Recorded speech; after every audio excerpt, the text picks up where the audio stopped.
Good evening, everybody. Welcome, welcome, welcome. How's everybody doing tonight?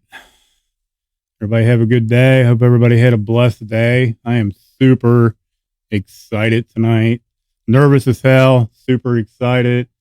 I'm glad to be here. It's been a great, amazing day. Seeing all my recovery warriors popping on here. Phil, what up, brother? Love you guys. I'm excited, man. I This is my first Thursday night testimony night. Got an amazing speaker tonight. I'm excited to introduce him. I been waiting, it's been a long time coming to have this, and I'm super happy. Like 16 months ago, guys, 16 months ago tomorrow, ironically enough, I self-admitted myself in a long-term treatment, right? And it was an intensive inpatient here in Dayton. And that's when I met this guy. That's when I was blessed. He was bringing every Saturday night meetings, celebrate recovery meetings to all the men that were in this treatment center every Saturday, faithfully, day in and day out, every weekend until they wouldn't let him do it anymore. And that didn't stop him. He continued to post online and share his experience, strength, and hope to others. And he does this daily, day in and day out, trying to spread hope to the hopeless, breaking that stigma of addiction. He's been a huge part of my recovery, huge inspiration. And it warms my heart, to bring him on tonight, and the cool thing about all this, not only did he do this and was bringing this into the treatment center, he graduated from this program. And that's what really warmed my heart, seeing somebody doing so well in recovery, willing to come back and give back, practice step 12 and give back what's been so freely given to him. That's the therapeutic value, that's just reaching out. That's the beauty of the We program that I work, reaching out and helping other people. Not only was he showing up for himself and his personal recovery, but he was showing up for us. And it meant a lot to me. He's a true inspiration, and I am super happy to bring him on tonight. That's enough of me. I'd like to welcome everybody tonight to Ronnie and bring him on screen here and unmuting. Ronnie V. He's from this local area. Super good friend of mine, and I am blessed to have him on. Ronnie, it is all yours. I'm going to shut up. All right. Well, thank you, Joe, man. Hello, everyone. My name's Ronnie Vanderpool. I'm a recovering addict, believer in Jesus Christ, and walking in recovery from drugs, alcohol, and self. And here to, Joe's a big inspiration to me as well. It's a blessing to be a blessing, he started this platform, and I'm a big believer on recovery doesn't get easier, but you get stronger as a person, and you identify things better. Like, I was having a rough day the other day, and I seen that Joe started this platform, and I was like, my dude, like, you need to see things like that, because we forget along the way sometimes, because man, they always say a grateful addict won't, it's hard to get to them grateful moments, like you get stuck in your head. And I'm a big believer in, I don't, they've argued for years about addiction being a disease. I don't get into that. My addiction is mental health, anxiety, depression, insecurities, pressure, these expectations that we put on ourselves. And, I have a mental health problem, like, and through recovery, I've been able to learn how to cope with it without drugs and alcohol. I still have my bad days, but man, my good days, man, I can look myself in the mirror and be proud of what I'm doing and who I'm becoming, like everything. objects and all that, that makes it easier, but it's not the real blessings. The blessings are people like Joe that come into your life. Everyone that's in my life today, like calling me and see how I'm doing, like how am I, instead of, hey, you got this, you got that, like I would like to think all my old friends were really friends, but I believe that not only did they use me, but I used them for over 20 years, of filling that void. And now, actually, today, of knowing who I am, you know what I mean? Through this clear lens of recovery, I can actually say, what I mean, Joe's my real friend, like he's a genuine person, and here to tell my story tonight. Um, every time I give this, I get nervous. You know what I mean? It's just bringing up all them old feelings. I've given it a lot of times, but it doesn't get easier. You know what I mean? You bring up the when I wrote this, I was in such a place that I didn't know how this was going to turn out. You know what I mean? I wrote it right at my 18 months of recovery, and what it's turned into from when I wrote it is amazing, But here we go tonight. The Beautiful Addiction. On September 25th, 1982, I was blessed to be born into a family that would teach me to never give up. At a very young age, my parents was divorced, and me and my dad didn't have the best relationship. I only got to see him every other weekend. When I was a kid, I seen all my other friends' fathers passing football with him. I was jealous, and I wonder why I didn't have that in my life. Was I not good enough? Was I not lovable? My brokenness started at an early age. One day I ran out in the middle of the road on my own without my mother's permission and was struck by a car. I don't remember much about it, but while I was in the hospital, the woman gave me a toy. This was the start of a long journey of scars. Entering junior high, I found an outlet to dealing with my emotions of why I felt I wasn't loved by my dad. I started playing football and basketball. I was really good. I would make the local newspaper every week, but the friends I had as teammates, I didn't feel like I fit in with them. They were all popular. They came from rich parents, lawyers, and whatnot, and I just felt broken inside. I started hanging out with kids around my neighborhood that I connected with. I started feeling like I belonged. At the age of 15, me and my friends tried our first drug, not knowing this would lead to a long, dark road. I would continue looking forward to every weekend drinking and using drugs with friends. Slowly, sports and school was not a priority. At the age of 20, I bought a new car, and in my mind, it's time to celebrate the best way I know how. That night was a blackout, and I was drinking and driving. I remember wrecking in the ditch. The next thing I remember is waking up in the hospital and the police being by my side saying they thought I was dead in the car with the doors locked. So they had to take the top of my brand new car off to get to me. The next day, with guilt and shame, the nurse asked me, was I trying to kill myself? Because my alcohol level was 0.45. Even the consequences of that didn't stop my addiction. At the age of 23 years old, I decided to throw a party on Super Bowl Sunday. Later on that night, I decided to pick up two friends of mine, and I wasn't even able to stand up. When I got to their house, they asked me if I would take them to get some drugs at 3 in the morning. Obviously, I said yes, but one of them had to drive because at that point, I couldn't even stand up. Last thing I remember that night was going around a curve at 75 miles per hour in a 25-mile-per-hour zone, and my friend losing control of the car and me trying to hold on to something. We went into a ditch, and the car flipped up in the air and cracked a half of a telephone pole, and the thing I accidentally grabbed a hold of was the door handle without my seatbelt on. My friends found me across the street, barely breathing. The driver wanted to take off running and leave me there, but the friend in the back seat wanted to stay and call the police. I was care-flighted to Miami Valley Hospital, and there my friends were questioned on what happened, and the driver said I was the one driving. And the police told them I probably wasn't going to make it, but it was my own fault because I was driving. The police later on found out my friend was the one that was really driving. My family told me the doctors told them to prepare themselves because I might not make it through the night.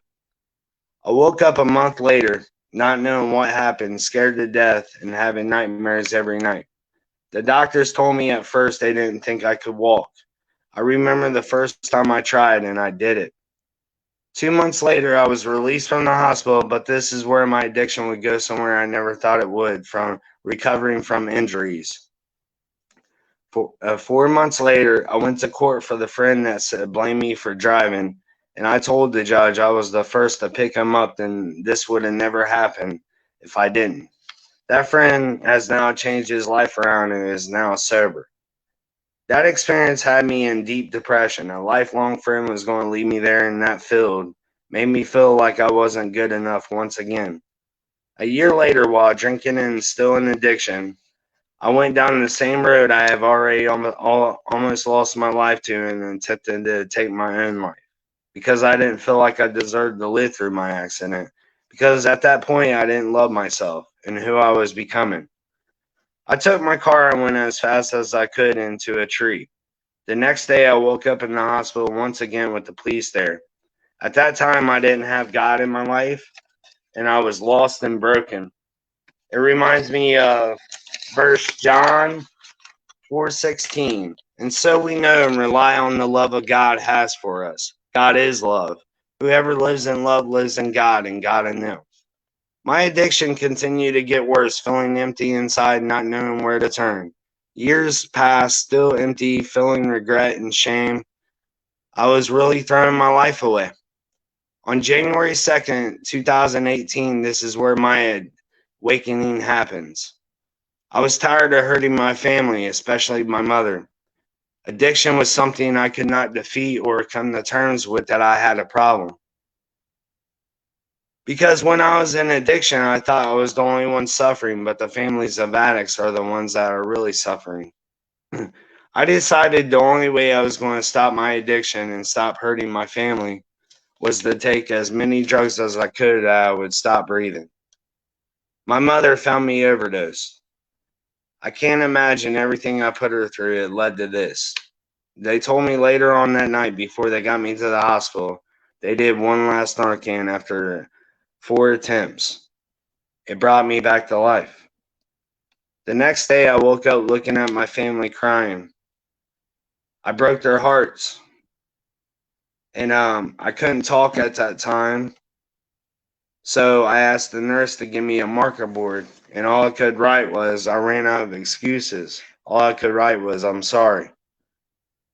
Later on that night, in the hospital, I thought to myself, I need to do something I have never done before. I got down on my knees and I started praying. I said, God, I hated you all my life. And I'm not a believer. But if you're out there, I was like, please save me. The next day, the nurse walked in and handed me a sheet and said, son, I think you need help. And it was a sheet referring to treatment, a place called Woodhaven. And for some reason, it popped in my head, maybe this is God, you know what I mean? Let me know this is the way out. The next 2 weeks, I started calling every day at the same time. And I went. And the first day, I was scared to death, but I was more scared of dying. In Woodhaven, God put me with the right counselors that truly saved my life and brothers that loved me back to life when I couldn't love myself. I talk to every one of them to this day. I will always remember what they did for me. There was someone there that I met that started a Bible study, and he invited me into it. And the night that he invited me into it, I said, nah. I said, I'm going to try this my way, you know? And then the night of my overdose, my last overdose, I remember what I did. I turned over my will, you know what I mean, to go into treatment. So I went to the Bible study, and it truly changed my life. It gave me a new perspective on life.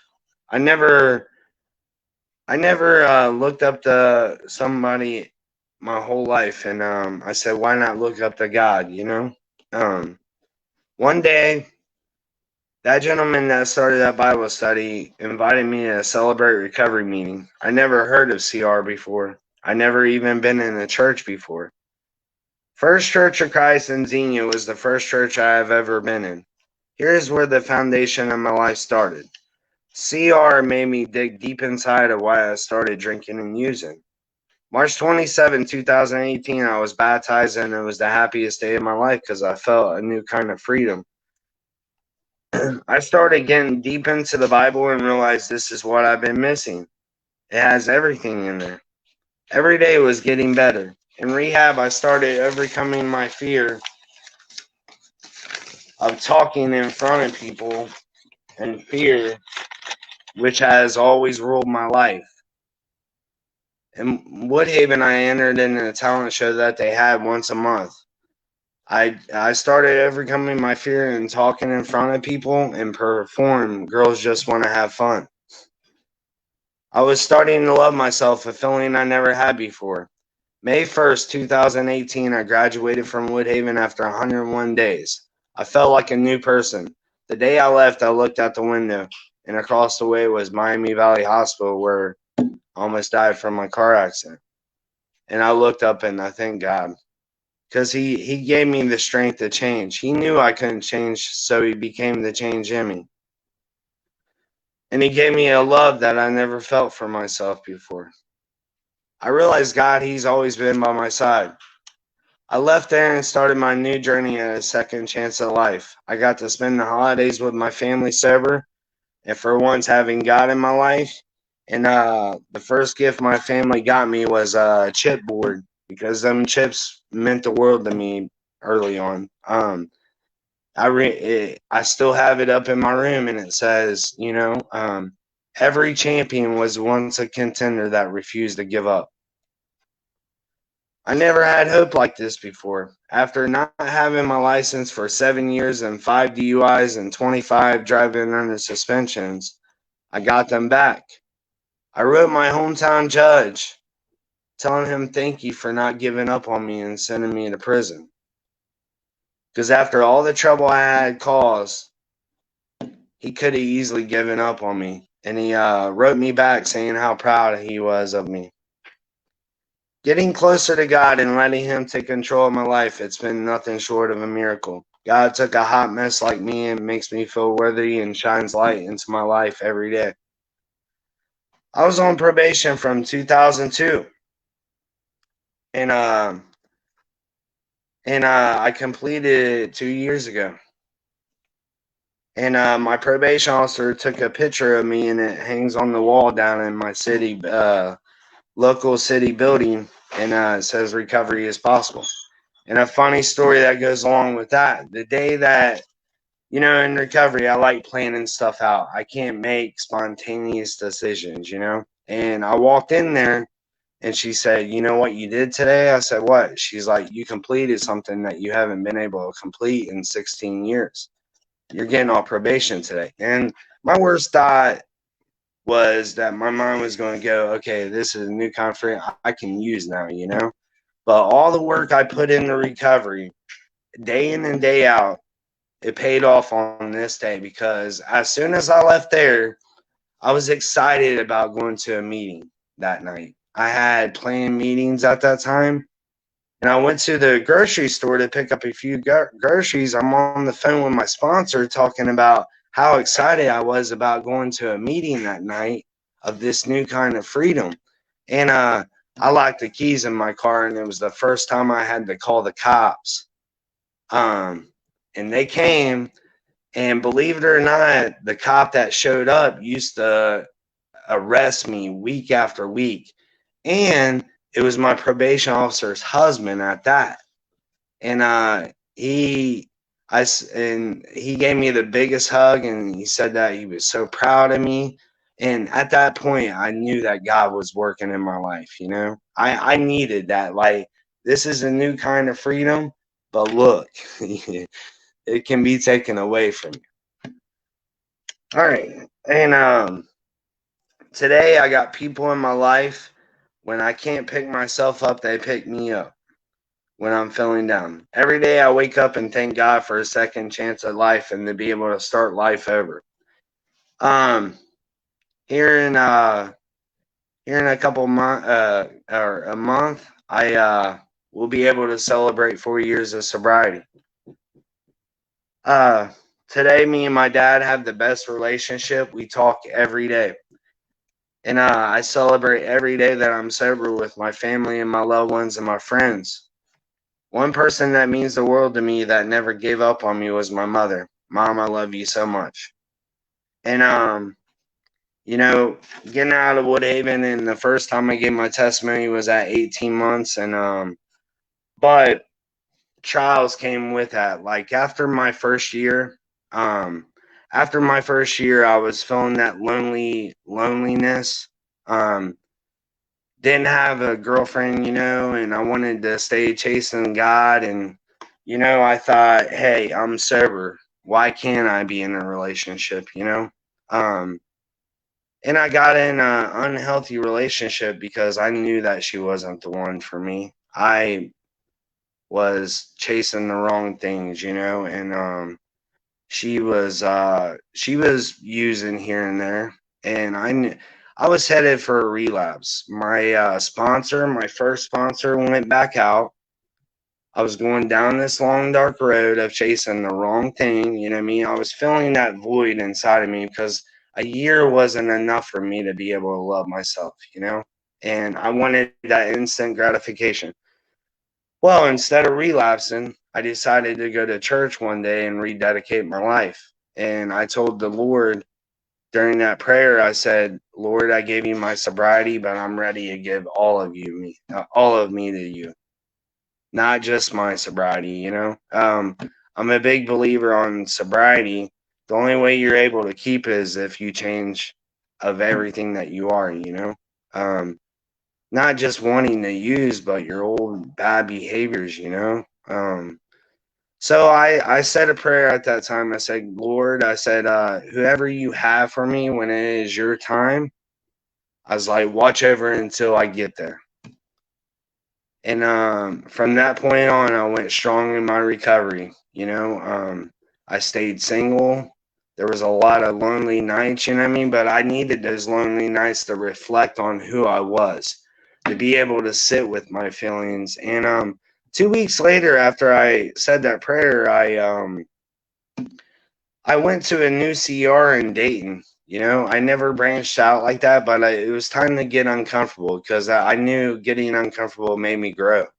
And went to a new CR, met new people, and it was I love every one of them there at Riverside in Dayton to this day. I talk to them every day, and but if I could go back and tell that little boy that was lost and didn't fit in and how life was going to turn out, I would say, Ronnie, you will go through struggles. You will try to fit in by using and drinking. You will go through addiction for 20 years. Sometimes you will feel defeated and at times suicidal. And this is what drugs will do for you. But please know one day you will find it in you to fight back. Treatment and faith will be your greatest gift in life. You will pray for sobriety, and God willing, you will stay sober. Sobriety will enable you to be the person you have always wanted to be. You will share your story of strength and hope that it may help just one. You will be a voice for the sick and suffering and try to help others not to feel how you felt. God will bless your life and you will be able to love yourself and live one day at a time. Proverbs 8:35, for he who finds me finds life and obtains favor from the Lord. Today my recovery is only possible through God and going to CR.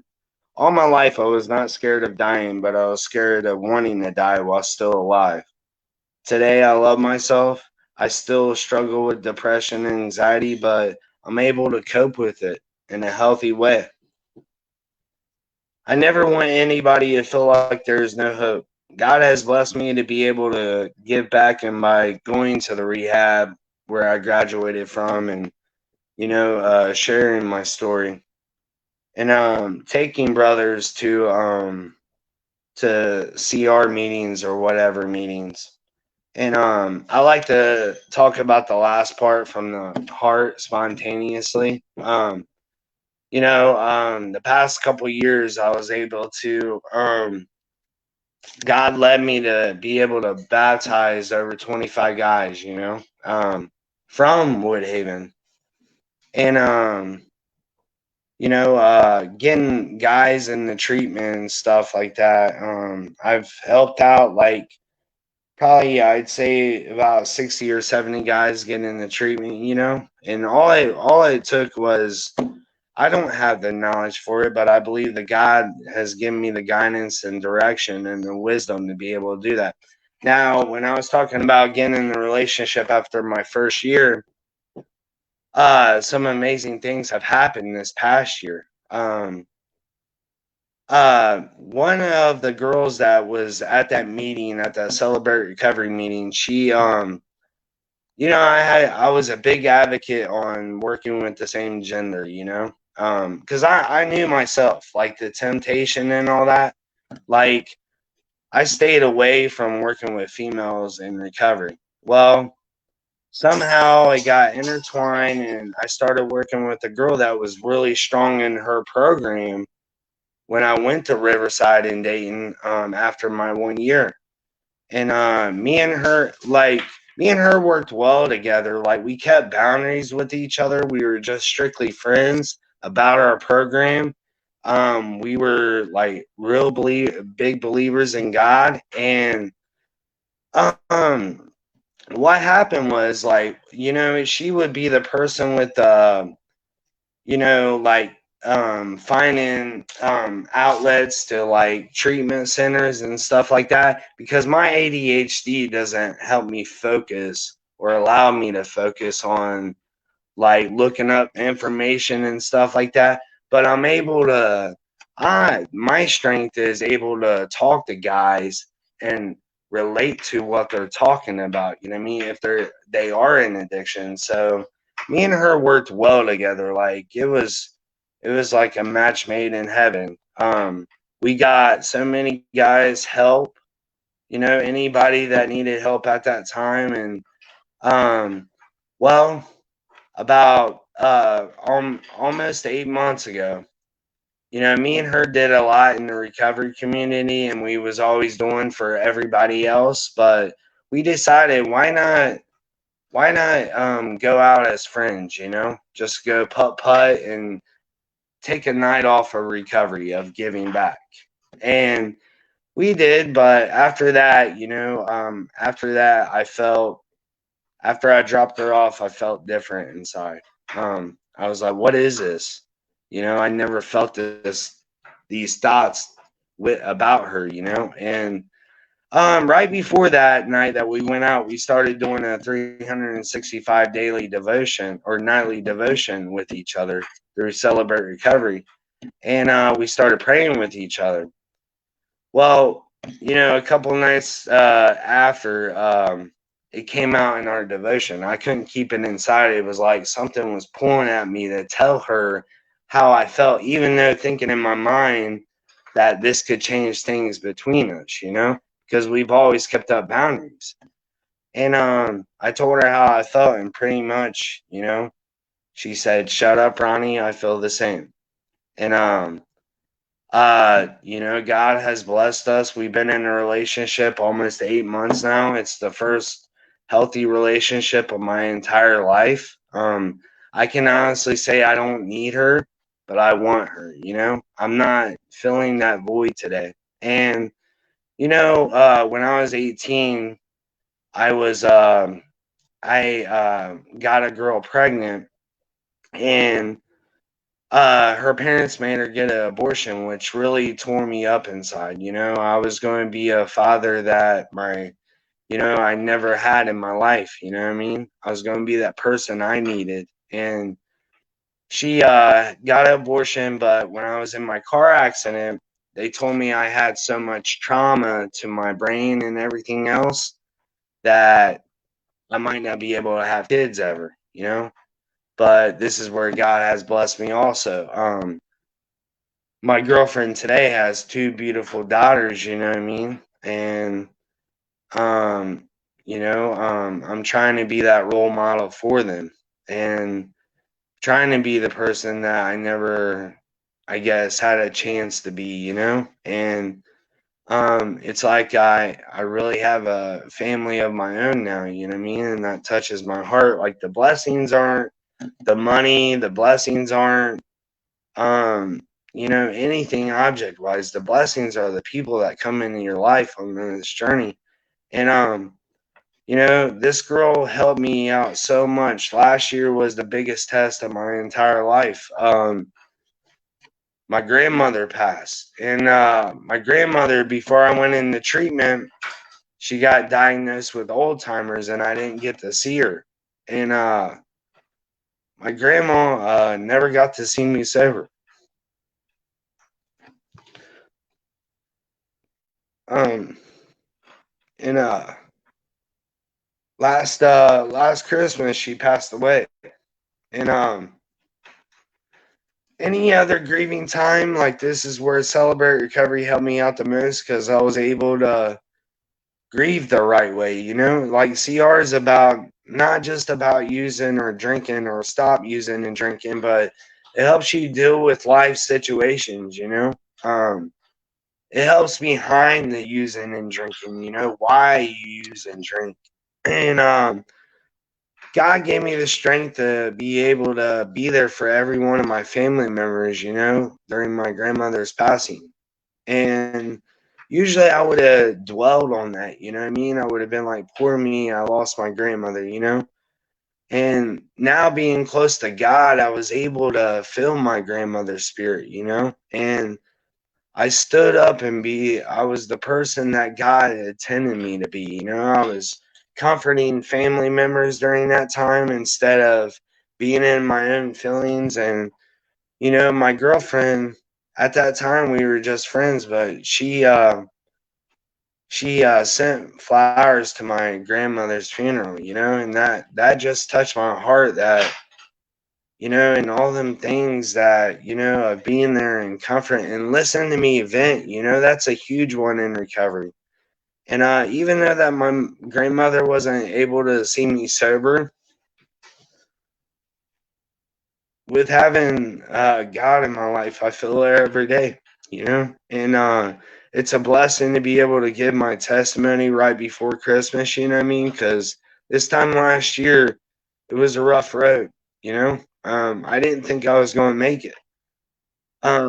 But today I can honestly say, you know what I mean? I have my bad days, but man, my good days are like awesome, But I thank everyone for listening tonight. Uh, you guys are a blessing, and I see all your guys' stuff that you're posting. Like if you're in here right now, about recovery, and it helps me. So please keep on going, guys. Thank you guys tonight. Man, brother, awesome testimony. I can't even begin to relate or even say where I relate because I related to so much, especially there at the end with grandma. I lost my dad just a little over a year ago in same situation. He didn't get to see me. Um, but I know he's seeing me today. You know what I mean? I know if we keep doing the right thing and keep doing what we're doing, um, that's what I know my father would want. I got blessed the other day, brother, with going out to dinner with my family, and that's what you teared me up. You were talking about tearing up, and you got me. And my stepmom hugged me at the end of dinner and said that your dad would be proud of you. And man, I just yeah, I mean it turned me into a faucet, brother. I mean it turned me into a complete faucet. I just related so much, like the whole wreckage and the struggles, especially the mental health, the anxiety and depression, like especially now during the holidays. That's why I shared about it yesterday and how important it is to reach out and ask for help and talk to someone and use your support network, no matter what fellowship. It doesn't matter. Just reach out and ask for help. And, whatever you do, don't pick up. It never makes anything better, ever. It's always worse tenfold. We're both living testaments of that. And just staying vigilant in your recovery, just you keep pushing. And man, talked about slowing down and not overwhelming yourself and your brain going 100 miles an hour and not being able to focus on things.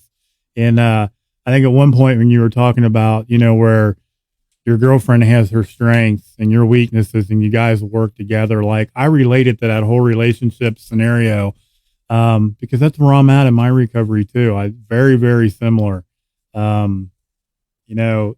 We help one another. And I think that's pretty much where you were going with it. You guys, where you struggle or need help, she picks you up and lifts you up, and vice versa. It's beautiful, man. It's just really awesome. Because I'm one that's good with the resources. Um, well, they're burning you up already. No, no. Don't worry about it. It's no big deal. But it's good that, you keep doing what you're doing. You're a huge hope shot. You've been a huge inspiration and personal impact in my personal recovery. You were there from day one.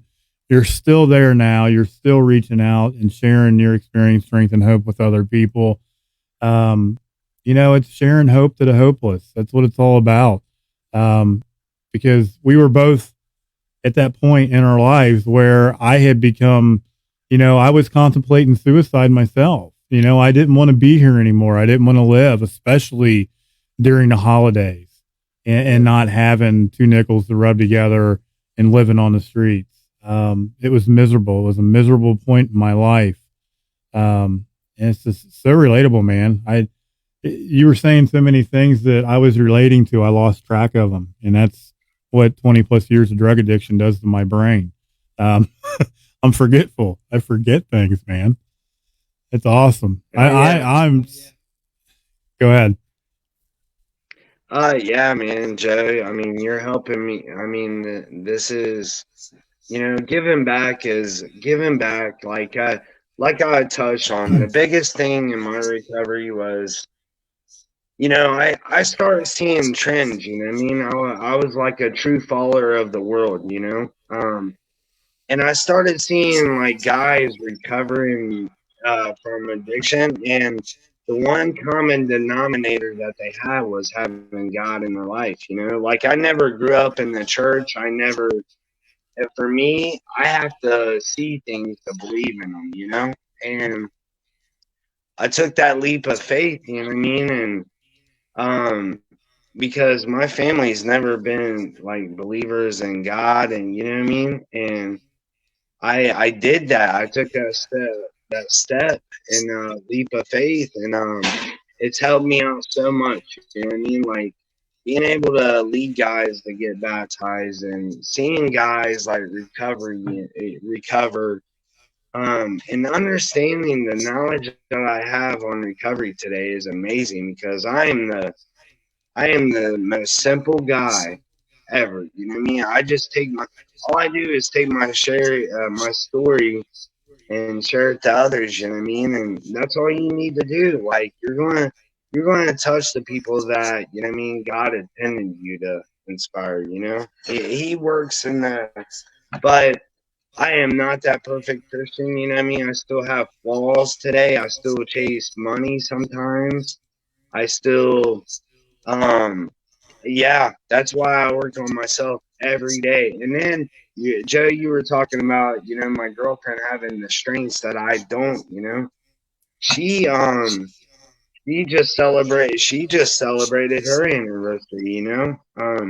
She's Awesome. going on 3 years herself. You know what I mean? And the biggest thing that me and her do is communicating.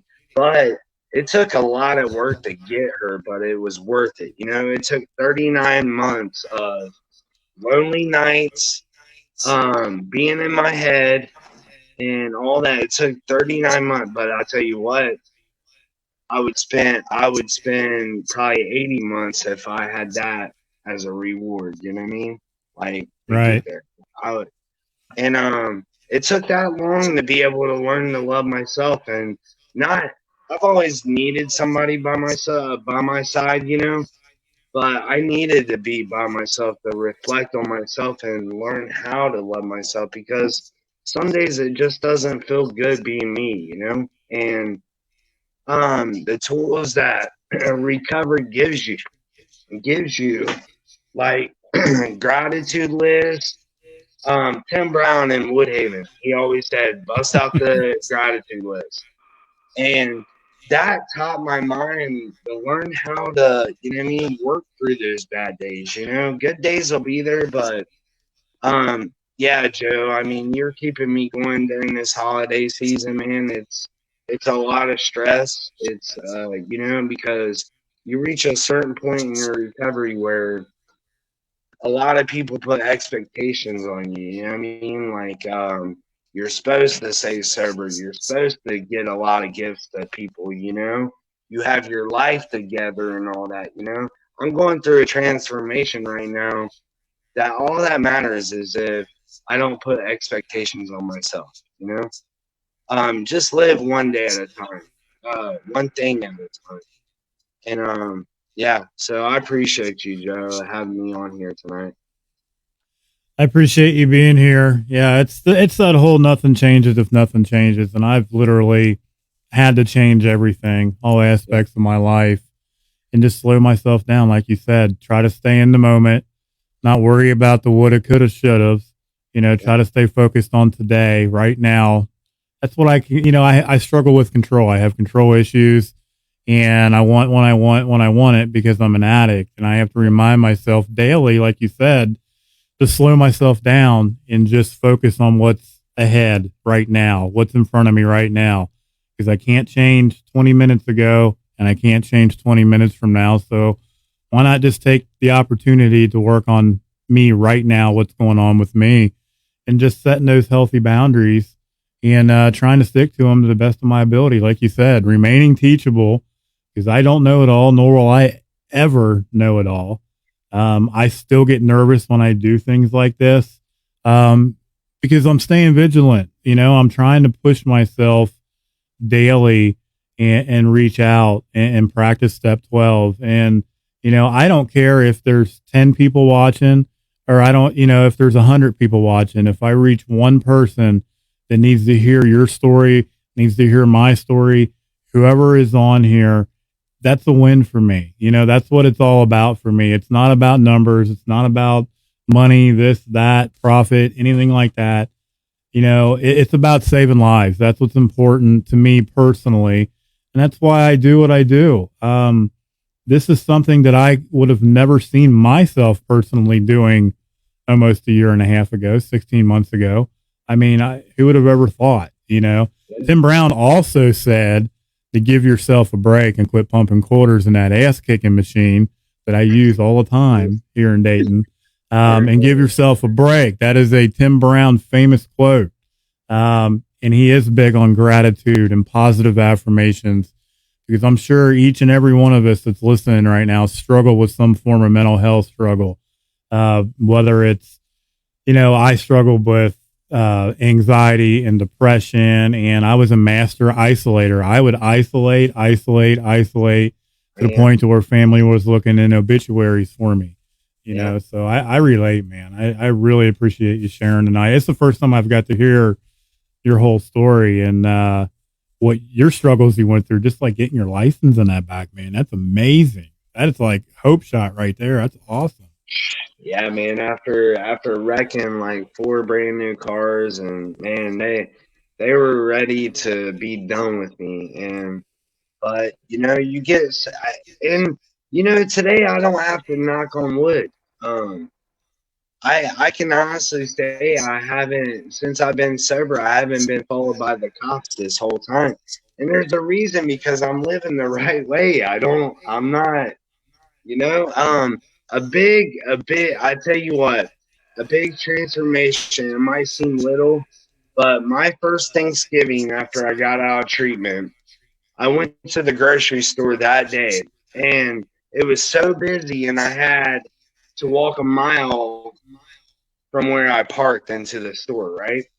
And I come out, and I'm trying to do the right thing, so I didn't want to leave the car off to the side so another car could hit it, you know. So I would always like push the cart into the little cage things, you know, after I was done shopping. Well, there was a 12-pack of pop in the cart below in front of me when I pushed in the cart. And my first thought was, okay, I got me a free 12-pack of pop. But today I do the right thing, right? And I walked a mile all the way back into the store, knowing that the clerk probably wasn't going to look to see whose 12-pack this was. But I knew I was doing the right thing. You know what I mean? I can't control nobody else. And I'm stomping my feet. I'm throwing a hissy fit and everything else. I said, I do not want to return this. And I believe this was God tearing at my heart. I went all the way in there and returned that 12-pack of pop. And at that point, I was like, man, I'm pretty proud of myself because I'm doing the right thing. Like I have a clear conscience today, you know? And yeah, sure, like I mess up all the time, you know? But when I mess up, I'm able to be upfront about it. I'm able to be honest about it, you know?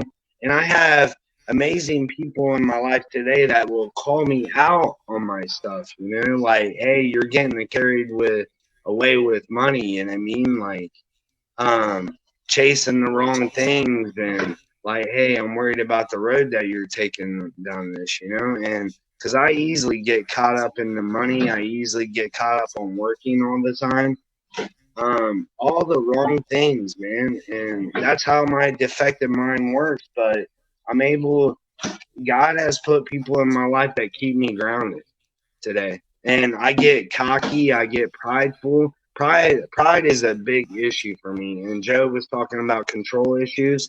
I love playing God, you know what I mean? Like thinking what other people are, you know what I mean, doing and all that. I can't no. I need people in my life to be able to keep me grounded and keep me humbled, you know? Because even though I'm coming up on 4 years, I I never got this. This is really one day at a time. I know it's cliche, but I love living one day at a time because I don't know what the future holds, you know? Like, it keeps on, when they say it keeps on getting better and better, it doesn't mean that you're not going to have trials and tribulations. It just means that down the road, you keep on going and it will all be worth it, you know? So, Things will work out. yeah. Yeah, that's what I've found, man. As long as I keep doing the right thing, it's not when I want it. It's that whole self-will thing. I have to have trust and faith in something greater than myself and just realize that it's going to happen when it's meant to happen and be okay with that. But as addicts, it's easier said than done at times. It's that whole control struggle and instant gratification that I personally struggle with. But, I found in recovery that the more I practice it, the easier things get. And the blessings of recovery just keep showing up, man. It's just amazing. And it's the unseen ones are the amazing ones that keep showing up. It's those unexpected blessings out of nowhere. And you're just like, what? Like, where did that come from? Just by doing the right thing, man. And like you said, we're not perfect. We make mistakes. We're human. It's that whole nightly inventory, admitting our faults, turning it back over and starting the day fresh, just keep pushing forward. It's awesome. Well, look, I appreciate you being on here tonight, Ronnie. I appreciate your time. I appreciate everyone's time. I've seen so many people on here tonight. Pastor Dan in Dayton and Jackie, friends of mine in Harrison, Ohio. That's my mother from another brother. I love her to death. I love her son. Good friends of mine from, early childhood into my teenage and early 20s before I became a train wreck and started wreaking havoc. Those are blessings right there. Those are people that were in my life and are still in my life today and still rooting for me. And a positive influence in my recovery in my life today that stuck it through. I never gave up. You know, there were some that did give up, and those are ones in my personal recovery that didn't give up. And I love them to death for it. I really do. But I appreciate you being here. Next week, I've got another awesome lineup, guys. The Tennessee Mikes. I love saying that because it probably burns their butt when I say it. 50 plus years of recovery. They both work in Narcotics Anonymous program. It's going to be an awesome night. I can't wait to have these guys on. So if you have time next week, at 8 o'clock, same time, same bat channel, we'll be on here. I want to thank you again, Ronnie. I really appreciate it. You are a hope shot and a true inspiration and a blessing in my recovery and so many others. It's amazing. Keep doing what you're doing, man. I love you. Yeah, I love you guys, and you guys have a blessed night. Thanks. I appreciate it. You guys stay positive in your recovery. Thanks for being here tonight. Thanks for tuning in. We'll see you guys tomorrow night. Love you.